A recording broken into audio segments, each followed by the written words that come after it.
Assalamualaikum warahmatullahi wabarakatuh. Innal hamdalillah nahmaduhu wa nasta'inuhu wa nastaghfiruh wa na'udzu billahi min shururi anfusina wa sayyiati a'malina may yahdihillahu fala mudhillalah wa may yudlilhu fala hadiyalah. Ashhadu an la ilaha illallah wahdahu la syarika lah wa ashhadu anna Muhammadan abduhu wa rasuluhu la nabiyya ba'dah. Allahumma salli wa sallim wa karrim ala sayyidina wa habibina wa syafi'ina wa qudwatina wa maulana Muhammadin sallallahu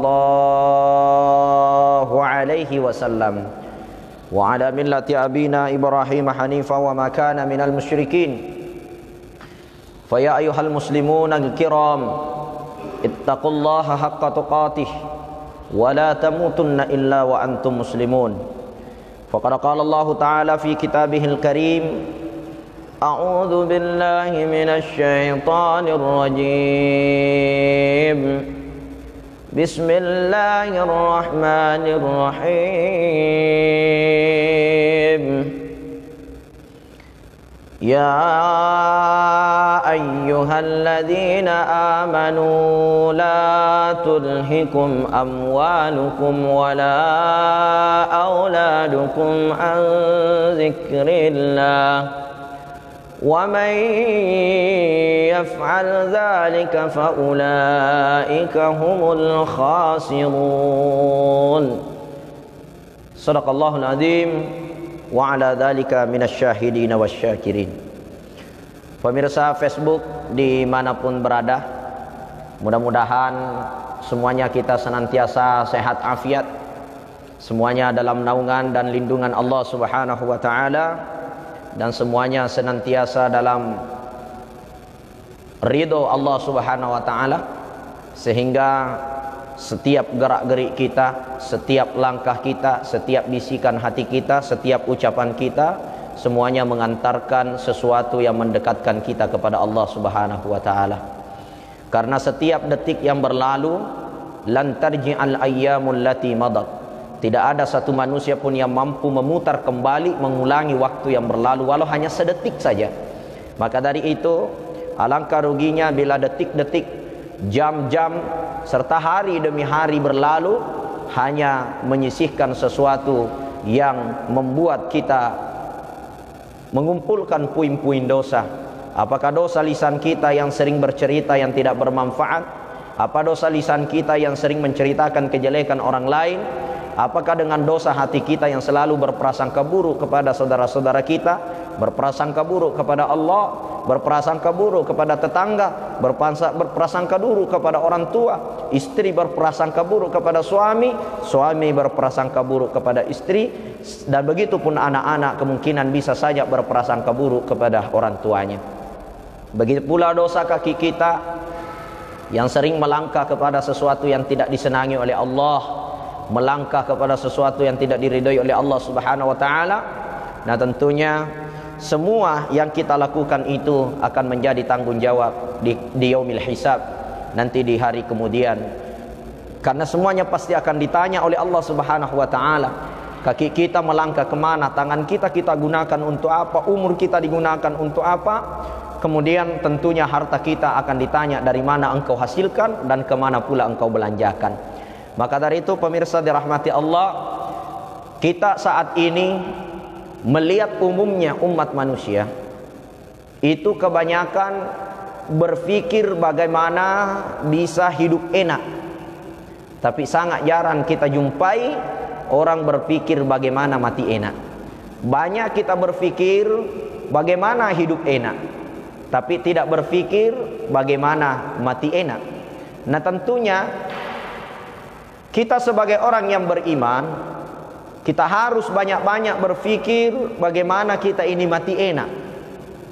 Maka dari itu, kesempatan yang sangat berbahagia ini, saya akan menjabarkan satu ayat Allah Subhanahu wa Ta'ala, yang mana ini memberikan kita pelajaran yang sangat bermakna di tengah-tengah saat ini kita berada di posisi dilema dalam kehidupan ini.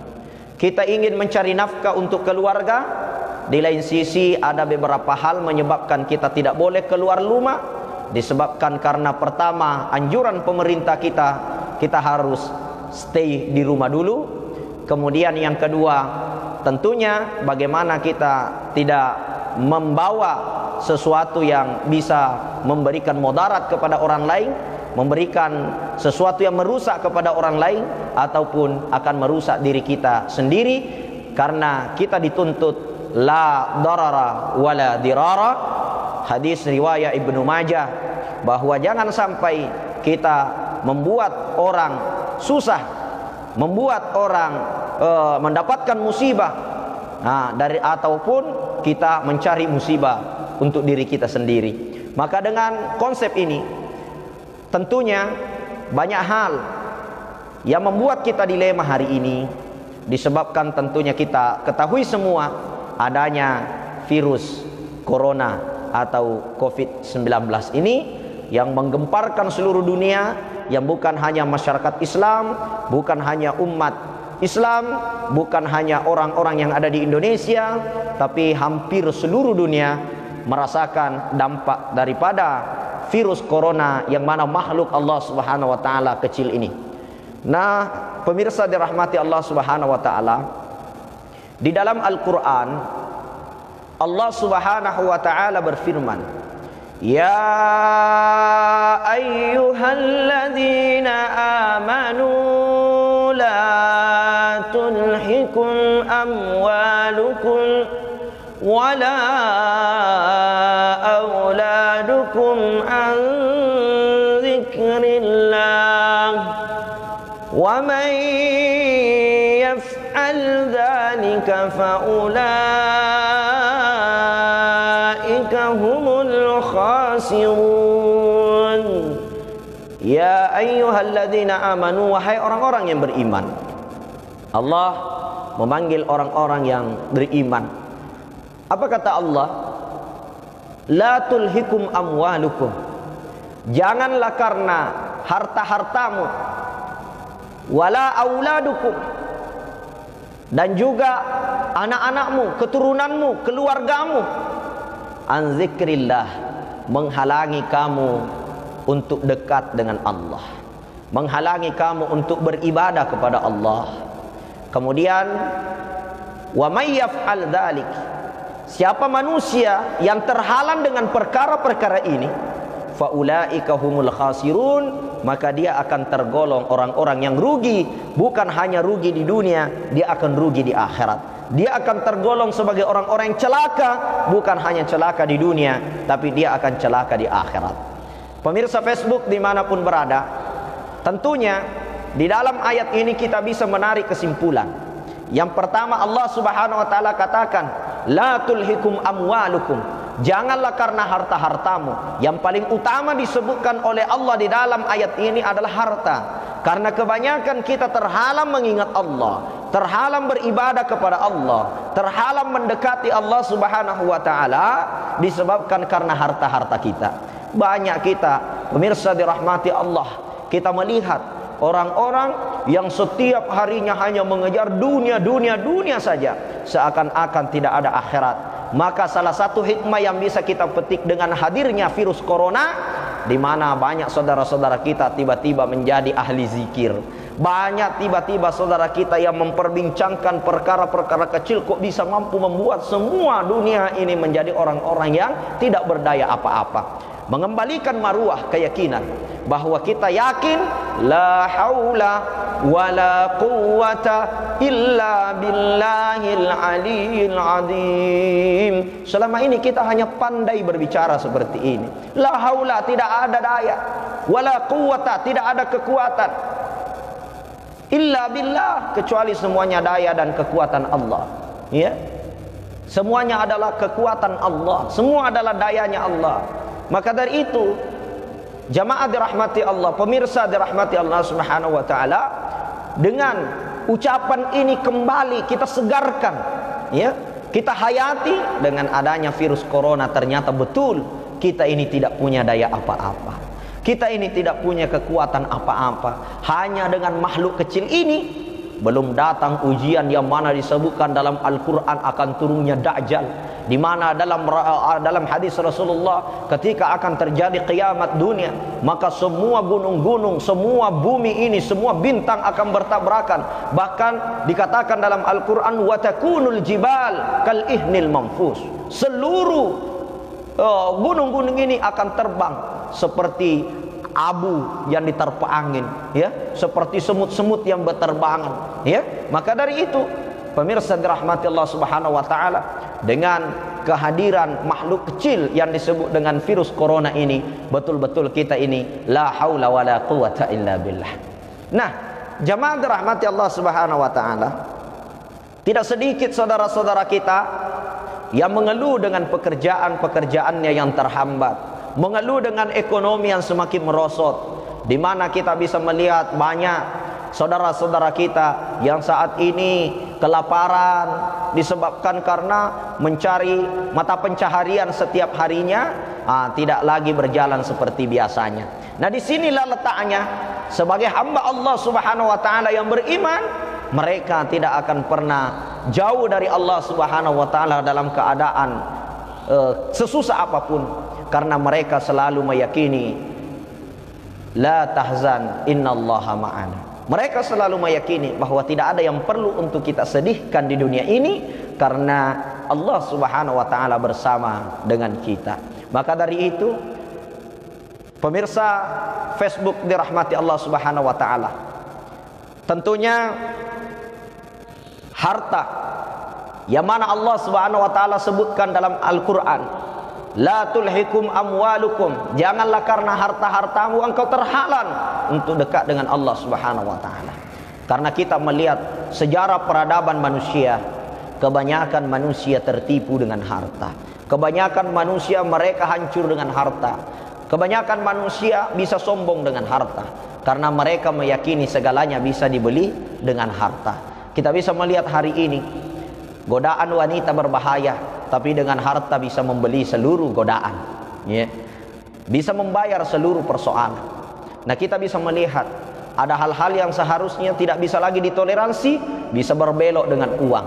Maka dari itu, dalam Al-Quran yang paling pertama dituntut oleh Allah, la tulhikum amwalukum, jangan karena harta-hartamu menghalangi kamu dekat dengan Allah Subhanahu wa taala. Di samping itu, Rasulullah menyebutkan harta itu akan ditanya dua perkara, sedangkan seluruh nikmat-nikmat Allah yang lain itu cuma satu pertanyaan, ya. Allah berikan kita umur, pertanyaannya cuma satu, kemana engkau habiskan umur yang saya berikan? Engkau gunakan untuk apa? Di masa mudamu kau gunakan untuk apa? Jangan sampai kita ini hanya hidup sia-sia. Di masa kecil bermain-main dengan anak kecil, menginjak masa remaja lupa karena hiburan, sampai masa tua lemah lapuk, tidak ada lagi waktu untuk beribadah, ya. Jadi jangan sampai habis seperti ini. Di masa muda selalu masuk di diskotik, di masa tua tinggal masuk di apotik. Ini adalah sangat kita merasa prihatin melihat orang yang seperti ini. Nah, maka dari itu, jamaah rahmati Allah Subhanahu wa taala, jangan sampai semua umur kita ini dihabiskan hanya berbuat maksiat, berbuat sia-sia yang tidak ada manfaat kepada orang lain dan tidak ada manfaat untuk diri kita, tidak ada manfaat untuk kehidupan dunia, dan juga tidak membawa manfaat untuk kehidupan akhirat. Wal i'azubillah, na'udzubillahi min zalik. Kemudian yang lainnya semua ditanya cuma satu saja, ya. Kita ditanya masa muda kau gunakan untuk apa? Kita ditanya umur kau gunakan untuk apa? Kita ditanya engkau diberikan jabatan kau gunakan untuk apa? Akan tetapi yang namanya harta akan ditanya dua persoalan. Dari mana engkau hasilkan? Kemana engkau belanjakan? Makanya Al-Quran sangat menyoroti persoalan harta ini. Maka dari itu, pemirsa dirahmati Allah Subhanahu wa taala, sedikit rezeki yang Allah berikan kepada kita, bila kita kembalikan kepada Allah, maka itulah rezeki kita yang sesungguhnya. Karena sungguhnya harta kita hanya dibagi pada 3 bagian. Ya, apa kata Rasulullah? Harta kita hanya terbagi kepada 3 bagian. Anwa'ul mal ala salasatin asya. Pembahagian daripada harta kita hanya terbagi pada 3 perkara. 3 bagian saja. Yang pertama, harta yang kita makan habis. Setelah kita makan kenyang, kemudian kita buang jadi kotoran, selesai. Kemudian yang kedua, harta yang kita pakai rusak. Kita beli mobil, kita beli motor, kita beli pakaian, kita beli songkok, beli jam tangan, beli rumah, dipakai. Setelah kita pakai rusak, selesai. Beli mobil rusak, selesai. Beli motor rusak, selesai. Ya, beli fasilitas apa saja, setelah kita pakai rusak, selesai. Kemudian yang ketiga, apa yang kita sedekahkan, apa yang kita sumbangkan di jalan Allah, apa yang kita gunakan untuk perjuangan di jalan Allah, apa yang kita bantukan ke masjid, kasih anak yatim, maka hanya itulah yang akan kita bawa sampai ke akhirat. Yang menjadi tabungan kita bukan milik kita. Kita simpan di bank sampai bertumpuk-tumpuk begitu banyak. Bila kita sakit, maka itu adalah uangnya dokter. Bila kita ditimpa suatu musibah, maka kita harus bayar, maka itu adalah rezekinya ya seorang yang telah melayani masalah-masalah kita. Atau anak-anak kita mungkin terjerat dengan permasalahan sehingga dia dipenjara, kita bayar, kita sogok kiri kanan, maka itu menjadi habis. Maka dari itu pemirsa dirahmati Allah Subhanahu wa taala, Allah Subhanahu wa taala menguji kita dengan al-mal, dengan harta. Apakah kita dilebihkan harta atau kita diberikan kekurangan harta? Semua adalah ujian. Bila diberikan lebih, Allah uji kita apakah dengan harta itu kita mampu kembalikan di jalan Allah. Minallah ilallah, rezeki itu dari Allah, dan apakah kita mampu mengembalikan kepada Allah. Dan ketika kita diberikan kekurangan, apakah kita termasuk golongan orang-orang yang sabar menerima ujian Allah, sabar menerima ketidakcukupan kita? Karena sesungguhnya orang-orang yang bersabar itulah yang akan bersama Allah Subhanahu wa taala, dan ketika diberikan rezeki hanya orang-orang bersyukur itulah yang akan bersama dengan Allah. Semua adalah ujian. Diberi kelebihan harta adalah ujian, diberi kekurangan harta juga ujian. Kedua-duanya bisa masuk surga. Yang diberi kekurangan dengan sabarnya ia akan masuk surga, yang diberi kelebihan dengan syukurnya ia akan masuk ke dalam surga. Apa itu syukur? Tidak cukup hanya dengan mengucapkan alhamdulillah, tapi syukur itu harus ada asyukru bil af'al. Kita syukur dengan perbuatan. Bagaimana harta yang Allah berikan kepada kita, ada hak anak yatim. Harta yang Allah berikan kepada kita ada hak untuk pembangunan masjid. Harta yang Allah berikan kepada kita ada hak untuk membantu saudara-saudara yang kurang mampu. Nah, inilah pemirsa dirahmati Allah Subhanahu wa taala, endingnya semua kita akan menuju kepada Allah. Semua kita inna lillahi wa inna ilaihi rajiun. Semua kita dari Allah dan semua kita akan kembali kepada Allah Subhanahu wa taala. Pemirsa Facebook dirahmati Allah Subhanahu wa taala, inilah yang pertama yang nantinya akan ditanya oleh Allah Subhanahu wa taala, yaitu persoalan harta. Ini yang paling utama akan ditanya, disebabkan karena harta ini hisabnya yang paling panjang. Karena pertanyaannya dua sisi, kemana engkau hasilkan dan kemana engkau belanjakan. Kemudian yang kedua, pemirsa dirahmati Allah Subhanahu wa taala, wala auladukum an zikrillah. Janganlah karena keturunanmu, anak-anakmu, keluargamu menghalangi kamu ingat dekat dengan Allah. Kadang-kadang kita punya anak-anak kita dengan mengurusinya sehingga kita lupa kepada Allah. Allah berikan kita keluarga mulai dari orang ibunya anak kita. Kadang-kadang dengan keluarga banyak. Ya, semasa belum menikah rajin sholat, rajin ibadah, ya. Setelah menikah kadang-kadang sudah tidak rajin lagi sholatnya, sudah bolong-bolong lagi ibadahnya. Waktunya belum nikah dia rajin pergi pengajian, setelah nikah pengajian pun susah, melangkah ke masjid pun susah, zikir pun susah. Ya. Maka dari itu pemirsa dirahmati Allah Subhanahu wa taala, maka konsep utama yang harus kita tanamkan dalam diri kita, jangan sampai fasilitas nikmat yang Allah berikan, apakah berupa harta, apakah berupa anak-anak, apakah berupa jabatan, apakah berupa apa saja yang menjadi bahagian daripada nikmat-nikmat Allah, ya, la tulhikum amwalukum wala auladukum an zikrillah, menghalangi kita untuk dekat, untuk mengingat, untuk beribadah, untuk mengabdi, untuk mendekat kepada Allah Subhanahu wa taala. Sebagai kesimpulan pada kesempatan yang sangat berbahagia ini, yang pertama, jadikan seluruh fasilitas yang Allah berikan kepada kita sebagai jembatan kita menuju akhirat. Karena dunia ini bukan tempat tinggal tapi tempat untuk meninggal. Dunia ini bukan tujuan, akan tetapi dunia hanya fasilitas hidup. Seluruh yang ada di dunia hanya fasilitas, dan tujuan kita adalah akhirat. Mobil, rumah, kendaraan, pakaian, semua hanya fasilitas untuk hidup. Dan tentunya tujuan daripada hidup kita, output daripada perjalanan hidup ini, kita akan menuju kepada al-mautu babun. Kematian adalah satu pintu yang mestinya seluruh bernyawa pasti akan melewati pintu itu.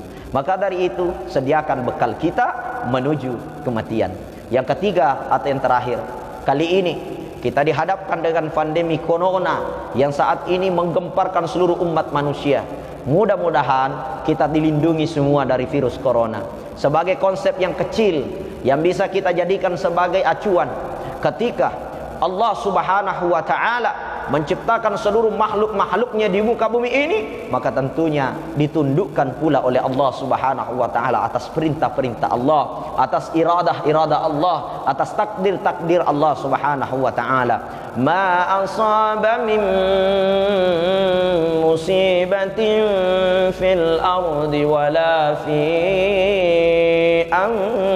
anfusikum illa fi kitabim min qabli an nabra'aha.